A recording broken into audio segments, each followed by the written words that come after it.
Hi everyone. Today we're going to talk to you about our plan to improve access for people in our community who are experiencing homelessness or housing insecurity. This proposal has been put together by Wyatt Bitson, Amanda Davies, and Alicia Hilders. Originally, Saginaw traded furs and agricultural products on the river, but towards the end of the 1800s, the lumber industry exploded in the area by using the waterways to move logs from the woods to the mills faster. Then, at the turn of the century, coal was mined locally, while other key industrial elements passed through the areas from Michigan, Wisconsin, Minnesota, and Canada. This would lead to a sharp increase in population as the area entered the industrial boom era. The industrial boom lasted for 50 to 60 years, depending on which factors you look at.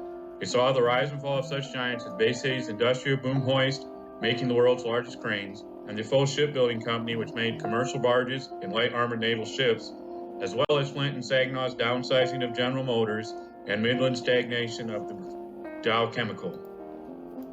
These jobs, like the rest of the state during this time, brought a huge migration of African American workers seeking to work in these industries. Their numbers added to the county's population, which peaked at just over 228,000 people in 1980. Furthermore, many tourist attractions and recreational attractions were built in the area from the new wealth added by the industrial jobs and increased population during this time. Unfortunately, the fall of the industrial boom era has seen the population shrink by almost 40,000 people and the revenue base dry up to maintain area attractions and the ability to significantly revitalize and maintain the city.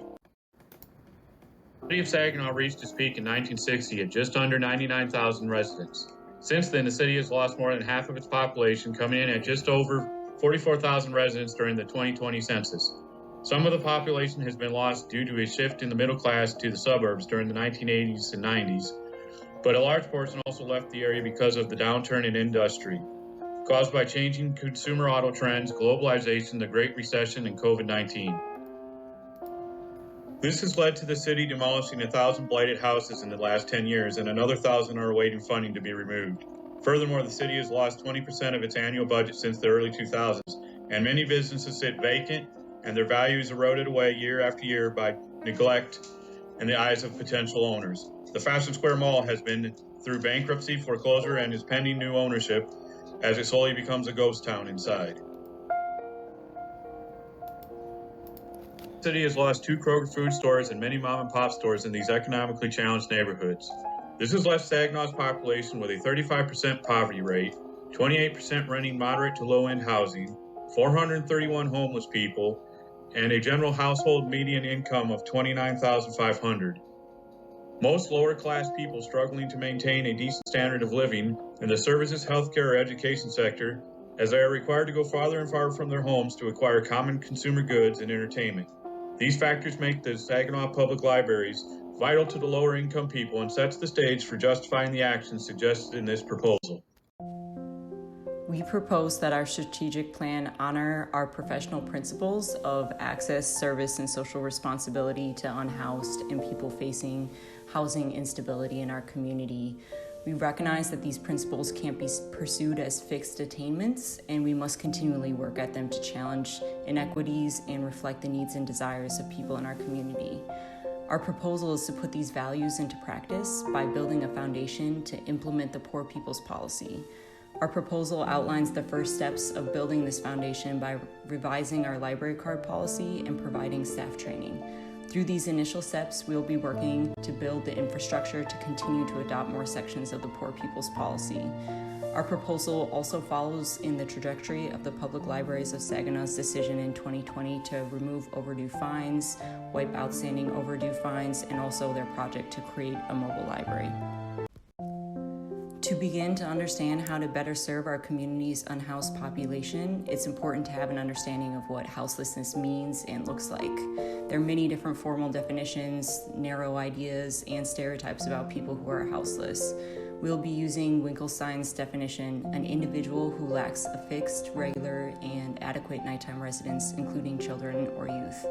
So what is often left out of the definitions or ideas of what houselessness looks like is a term called hidden homeless, which is defined as people who are precariously housed and at imminent risk of becoming literally homeless. They may be doubled up with friends or relatives or temporarily staying in a motel or sleeping in their cars. Hidden homeless refers to the fact that they are not visibly homeless. It is important to challenge our assumptions that a person that is houseless looks or acts in one particular way. People who are houseless may have jobs, may have disabilities, be veterans, leaving from a domestic violence situation, or may not even view themselves as homeless. The first part of our proposal is to revise library card requirements. Currently, to get a library card, a person must verify their home address by showing some proof of ID, which is a fundamental barrier to many people. We propose that library users can obtain a library card without ID or permanent address by having a letter from a local homeless service provider or social worker, and that we will work with people to accommodate their situations. Many libraries have changed their policies to remove some barriers to library cards. Our proposal reflects an intentional, flexible approach and intentionally uses broad language to recognize and give room for the many different circumstances that houseless people face. This approach reflects an internal shift in staff relating to library users that prioritizes affirming the humanity and dignity of all library users. It follows the direction of community-led libraries that state library culture, along with rules and procedures, create significant barriers to inclusion. This relates to our next steps, which signal this shift. We recognize that changing the requirements for the library cards isn't enough to ensure that our houseless and housing insecure population has access to the services that they need.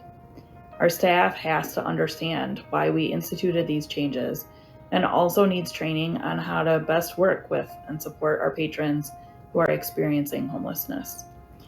To start this process, we propose taking advantage of the awesome resources available from Ryan Dowd and his Librarian's Guide to Homelessness.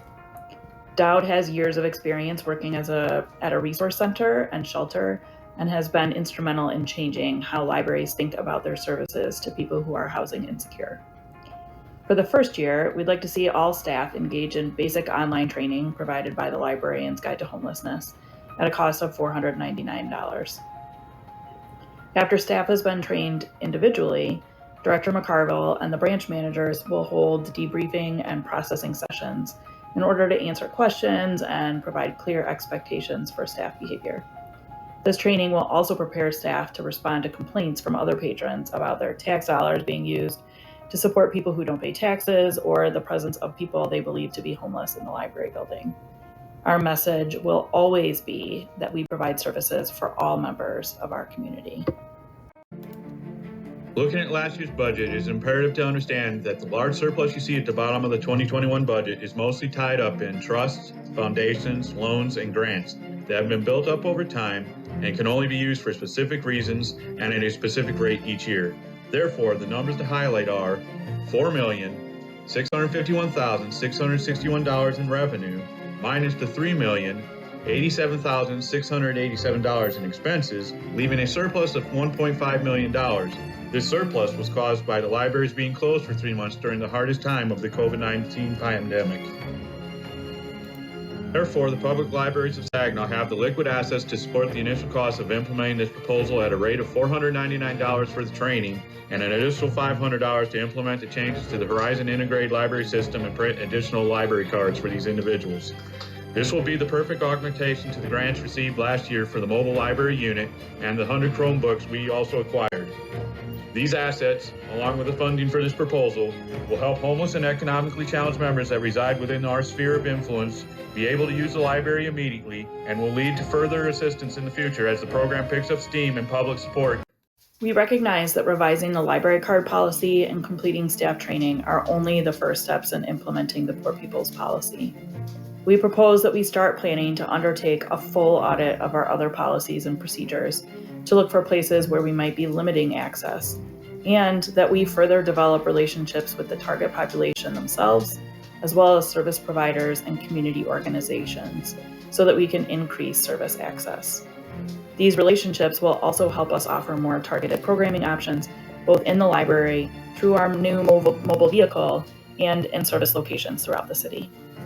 Thank you so much for considering our proposals today. We look forward to continuing this important work that the public libraries of Saginaw have already started. Please wait the next 40 seconds to give credit to our sources. 8 slides by 5 seconds. If you are in a hurry, hit escape to exit now.